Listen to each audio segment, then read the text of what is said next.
Hello guys, আজকে share করবো আপনাদের সঙ্গে একটা ছোট্ট মিনি ব্লগ। এটা ছিল দিল্লি আসার পরের দিনে। এই কারণেই কিন্তু আমার ভিডিওগুলো দিতে একটু লেট হলো। এই যে দেখুন, এটা পরের দিনে কতগুলো কাপড় কেচে দিয়েছি। তো কাপড়গুলো রোদ্দুরে মেলে দিয়ে এসে দেখছি যে এখানে বাজার নিয়ে এসছে। তো এখানে নিয়ে এসছে বড় বড় দেখুন গলদা চিংড়ি আর চিকেন আর মাংস।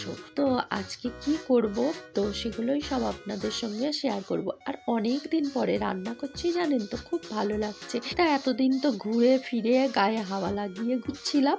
এখানে আমি চিকেন আলুটা বসিয়ে দিলাম আর এখানে লাল লোটে শাক অল্প করে ডাল দিয়ে রান্না করছি। তো এখানে চিংড়িটাকে ভালো করে আমি পরিষ্কার করে ধুয়ে নিয়েছি, দেখুন বেছে কেটে। এগুলোকে আমি হলুদ দিয়ে, অল্প করে হলুদ দিয়ে জল দিয়ে ভালো করে সিদ্ধ করে নিলাম। বেশি পরিমাণেই অয়েলটা দিয়েছি, দিয়ে এখন ফ্রাই করে নিচ্ছি। এপিট ওপিট ভালো করে দু সাইডে ফ্রাই করে নেব। তো বেশি কড়া করে ফ্রাই করার কোনো দরকার নাই।